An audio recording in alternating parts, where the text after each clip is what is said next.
हम देवना मेहरा के दिए गए निवेश के 9 नवरत्नों या मंत्रों को डिकोड करेंगे और समझेंगे कि कैसे डेटा ड्रिवन स्ट्रैटेजी से असली वेल्थ बनाई जाती है। तो चलिए इसको थोड़ा खोलते हैं। जरूर। देखिए, इस पूरी चर्चा की जो नींव है ना, वो उस चीज पर टिकी है जिसे साइकोलॉजी में स्टोरीफिकेशन बायस कहा जाता है। मतलब इंसानी सभ्यता ने हमेशा कहानियों के जरिए ही दुनिया को समझा है, राइट? हाँ, बचपन से ही हमें कहानियां सुनाई जाती हैं। जब कोई कंपनी स्टॉक मार्केट में आती है तो वो एक बहुत ही शानदार कहानी बुनती है, जैसे हमारा प्रोडक्ट तो आकर दुनिया बदल देगा, या हमारा ब्रांड तो हर घर में मौजूद है, और इन्वेस्टर्स उन कहानियों से इमोशनली जुड़ जाते हैं। राइट। पर कड़वा सच ये है कि शेयर बाजार इमोशंस पर नहीं चलता, वो चलता है बैलेंस शीट और डेटा पर। ये तो बिल्कुल वैसा ही हो गया जैसे किसी फिल्म के ट्रेलर और उसकी इमोशनल कहानी से प्यार कर बैठना। किसी को लग सकता है कि फिल्म ब्लॉकबस्टर होगी क्योंकि स्टोरी बहुत दिल छूने वाली है, जबकि असलियत में बॉक्स ऑफिस के टिकट की सेल्स कुछ और ही कहानी बता रही हो। एकदम परफेक्ट एनालॉजी है। पर एक सेकंड, मुझे यहाँ थोड़ा डाउट है। अभी जो हमने वॉरेन बफेट का कोक वाला एग्जाम्पल लिया, हाँ? क्या इतने बड़े दिग्गज इन्वेस्टर्स भी इस स्टोरीफिकेशन के जाल में फंसते हैं? मतलब बफेट तो अपने स्ट्रिक्ट रूल्स के लिए जाने जाते हैं ना। यहाँ जो सबसे दिलचस्प बात है वो ये कि इस जाल से बड़े बड़े दिग्गज भी अछूते नहीं हैं। देवीना मेहरा ने अपनी किताब में इस मिथ को बहुत बेबाकी से तोड़ा है। बफेट असल में कोका कोला की उस कहानी से प्यार कर बैठे थे कि ये एक ऐसा ब्रांड है जिसे कोई हिला नहीं सकता और इसका कैश फ्लो तो हमेशा आता ही रहेगा, जो कि एक टाइम पर सच भी था। हाँ, पर जब दुनिया भर में कंज्यूमर्स का ट्रेंड बदला, लोग ज्यादा चीनी वाले ड्रिंक्स छोड़कर हेल्दी ऑप्शंस की तरफ जाने लगे, ओह, डाइट ड्रिंक्स और जूसेस की तरफ, हाँ, तब भी बफेट ने कोक के शेयर्स नहीं बेचे।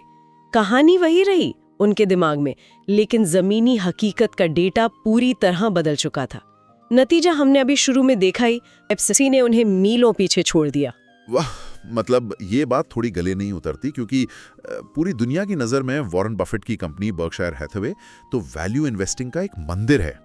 लोगों को लगता है कि वो बस एक सस्ती अच्छी कंपनी खोजते हैं और उसे खरीदकर दशकों तक भूल जाते हैं। ये जो बाय एंड होल्ड का कॉन्सेप्ट है वो तो उन्हीं के नाम से जुड़ा है। यही तो वो भ्रम है जिसे डेटा पूरी तरह से ध्वस्त कर देता है। किताब में एक बहुत ही डिटेल स्टडी का हवाला दिया गया है। आम धारणा के विपरीत बर्कशायर हैथवे का असली पैसा सिर्फ साधारण वैल्यू स्टॉक्स खरीदने से नहीं आता। उन्होंने बहुत बड़ा मुनाफा डेरिवेटिव्स और स्ट्रक्चर्ड डील्स से कमाया है।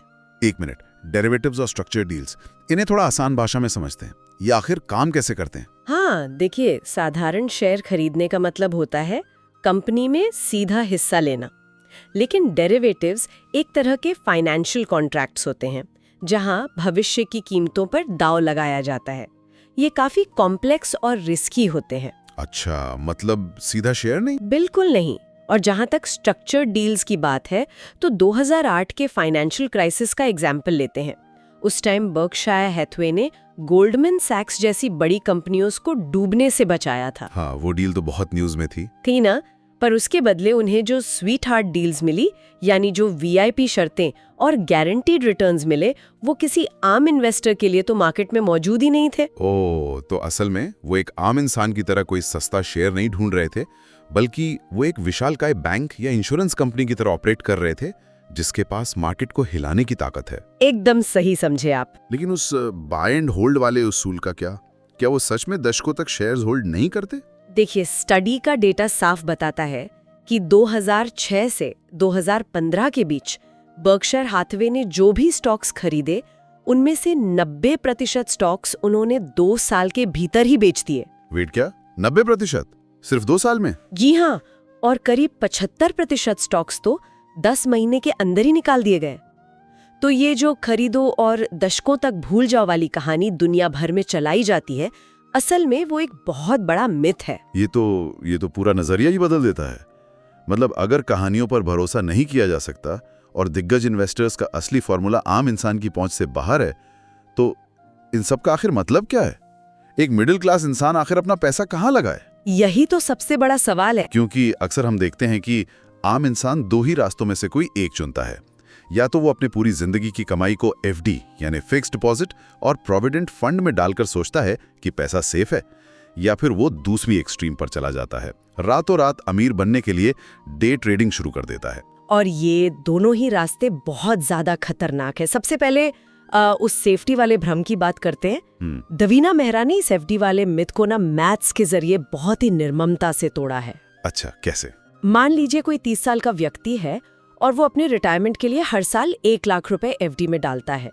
मान लेते हैं उस पर 5.5% का इंटरेस्ट मिल रहा है। 30 साल बाद उसके पास 75 लाख रुपए इकट्ठे होंगे। अब 75 लाख सुनने में तो काफी बड़ी रकम लगती है। किसी को भी लगेगा कि रिटायरमेंट सेट है। सुनने में जरूर बड़ी लगती है, लेकिन इन्फ्लेशन यानी महंगाई को भी तो ध्यान में रखिए। हर साल चीजें महंगी हो रही हैं। 30 साल बाद उस 75 लाख की परचेजिंग पावर यानी उसकी असली कीमत आज के हिसाब से सिर्फ 20 या 25 लाख के बराबर ही रह जाएगी। ओह, मतलब वो पैसा बढ़ नहीं रहा, बस अपनी वैल्यू बचाने की कोशिश कर रहा है, वो भी ठीक से नहीं। बिल्कुल, रिटायरमेंट के लिए ये बहुत ही कमजोर ढाल है। अब इसके विपरीत देखिए, अगर वही 1 लाख रुपए हर साल एक मल्टी एसेट पोर्टफोलियो में डाले जाते जो करीब 9.5% रिटर्न देता हो, तो 30 साल बाद वो रकम 1,95,00,000 रुपए बन जाती। सीधा 2 गुने से भी ज्यादा। हाँ, और अगर कोई थोड़ा सा और रिस्क लेकर हिस्टोरिकली 12.5% रिटर्न देने वाले इक्विटी पोर्टफोलियो में इन्वेस्ट करे तो कितना होगा? तो वो रकम 3 करोड़ रुपए बन जाएगी, यानी एफडी से पूरे 4 गुना ज्यादा। एफडी असल में एक स्लो पॉइजन की तरह काम करती है, जहां महंगाई धीरे धीरे आपके पैसे की असली वैल्यू को खा जाती है। इंसान को लगता है कि पैसा सेफ है, लेकिन असल में वो हर दिन गरीब हो रहा होता है। ये सच में डराने वाला फैक्ट है। तो अगर एफडी स्लो पॉइजन है, तभी लोग उस दूसरे एक्सट्रीम की तरफ भागते हैं, राइट? शेयर बाजार में डे ट्रेडिंग करना, आज खरीदा शाम को बेचा। और वो रास्ता तो सीधे तबाही की तरफ ले जाता है। सेबी का साफ डेटा पब्लिक डोमेन में है कि डेरिवेटिव्स और डे ट्रेडिंग करने वाले लगभग 90% लोग अपना पैसा गंवाते हैं।